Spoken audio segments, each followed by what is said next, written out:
রাষ্ট্রের তিনটি অঙ্গের প্রতিনিধিদের জাতীয় এবং রাষ্ট্রীয় স্বার্থে এক টেবিলে আনার ব্যবস্থা করতে হবে। প্রধানমন্ত্রীর 2 মেয়াদের প্রশ্ন, আসলে 2বারের প্রশ্ন। প্রধানমন্ত্রীর কোনো মেয়াদ নেই, ওয়েস্টমিনিস্টার স্টাইলে প্রধানমন্ত্রীর কোনো মেয়াদ নেই। তিনি 2 দিনও হতে পারেন, 5 বছরও হতে পারেন।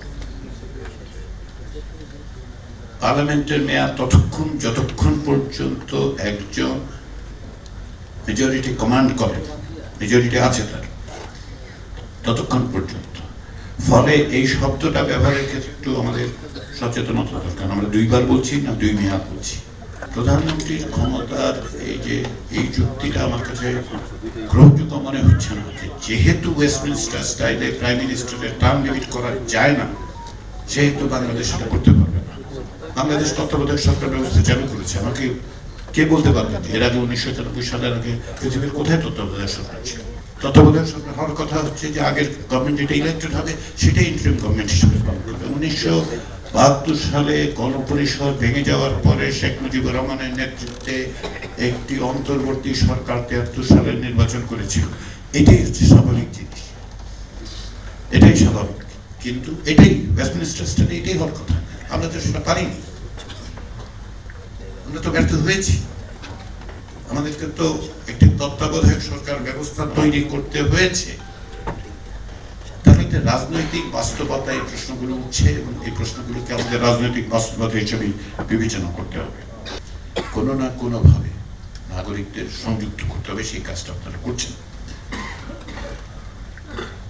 এখানে এই প্রস্তাবগুলোর বিভিন্ন বিষয় আছে, সেগুলো নিয়ে হয়তো আমাদের ভিন্ন মত থাকতে পারে।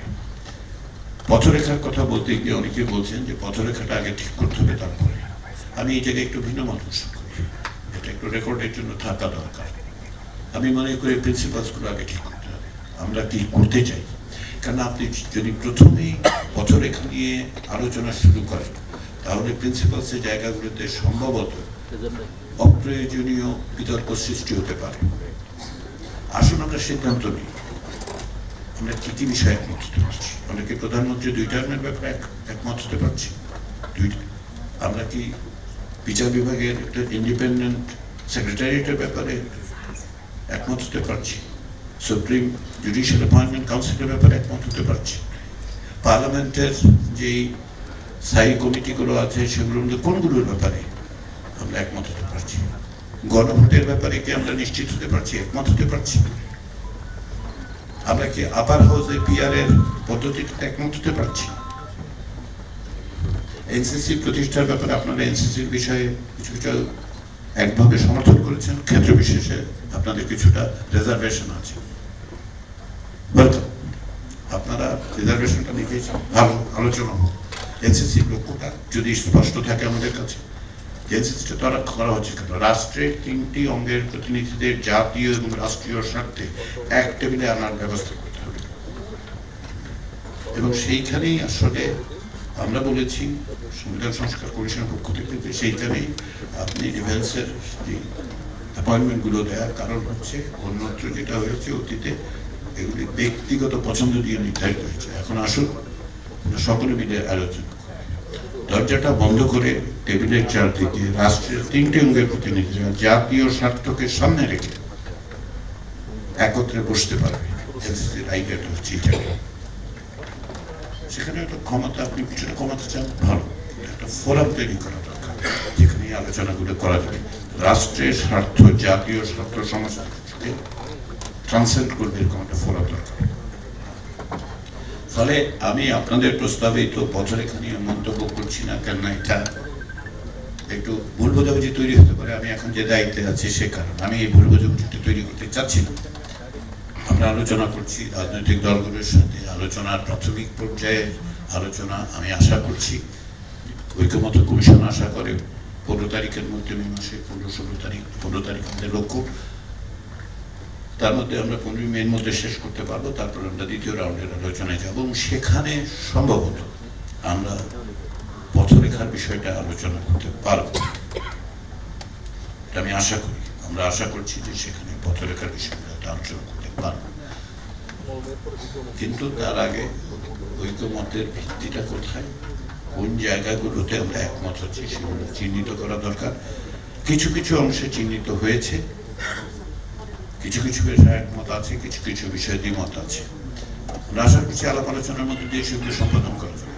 শেষ কথাটা আমি যেটা বলি, এটাকে আমরা জুলাই সনদ বলি, জাতীয় সনদ বলি, যেভাবেই বলি, সবচেয়ে বড় হচ্ছে রাজনৈতিক দলগুলোর কমিটমেন্ট থাকতে হবে। কমিটমেন্টটা বাইন্ডিং হতে হবে। নন বাইন্ডিং কমিটমেন্টের ব্যাপারে জনগণের আস্থা নেই। তার সবচেয়ে বড় কারণ হচ্ছে এই যে 1990 সালে এইরকম একটি লিখিত চুক্তিও শেষ পর্যন্ত রাজনৈতিক দলগুলো মানেন। With due respect to political parties, রাজনৈতিক দলগুলোর সাথে আমি প্রত্যেকদিন আমাদেরকে কথাবার্তা বলতে হচ্ছে। আমরা বলবো অবশ্যই, কারণ দেশ রাজনৈতিক দলগুলোই চালাবে। ফলে কিন্তু নন বাইন্ডিং কোন রকম জাতীয় সনদ শেষ পর্যন্ত জনগণের আস্থা অর্জন করবে না। জনগণের আস্থা অর্জন করতে হলে রাজনৈতিক দলগুলোর কাছে এই সুযোগে আমি যদি আমাকে যেহেতু সময়টা দিয়েছেন, নন বাইন্ডিং এর জায়গায় বাইন্ডিং এগ্রিমেন্টের ব্যাপারে আপনারা ভাবুন। আপনারাই বলুন কিভাবে এটা বাইন্ডিং করা যেতে পারে, আপনারা বলুন। কারণ ঐক্যমত্য কমিশন বা অন্তর্বর্তী সরকারের বিষয়টা আমি জানি না। অন্তর্বর্তী সরকার আমি যতদূর জানি তাদের কোনো প্রপোজাল নেই, জাতীয় ঐক্যমত্য কমিশনের কোনো প্রস্তাব নেই। কিন্তু এটা কোনো অবস্থাতেই একটা জাতীয় সনদ তৈরি যথেষ্ট নয়। জাতীয় সনদকে বাইন্ডিং করতে হবে। আপনাদের কোনো না কোনোভাবে আপনারা বিবেচনা করুন, ভাবুন, নিশ্চিত করুন, যাতে করে জনগণের আস্থাটা থাকে। এত বড় আত্মদানের পর, এত মানুষের প্রাণ যাবার পর, 16 বছরের অভিজ্ঞতার পর যদি আমরা এই জায়গায় না আসতে পারি যে আমরা প্রতিশ্রুতি দিচ্ছি, শুধু আক্ষরিক অর্থে নয়, প্রতিশ্রুতি দিচ্ছি যেন একটা মানতে বাধ্য থাকে। আপনি ক্ষমতায় যাবেন কি যাবেন না সেটা বিষয় নয়। রাজনৈতিক দল হিসেবে, শক্তি হিসেবে নাগরিক সমাজের কাছে আপনার এই চুক্তিতে উপনীত হতে হবে।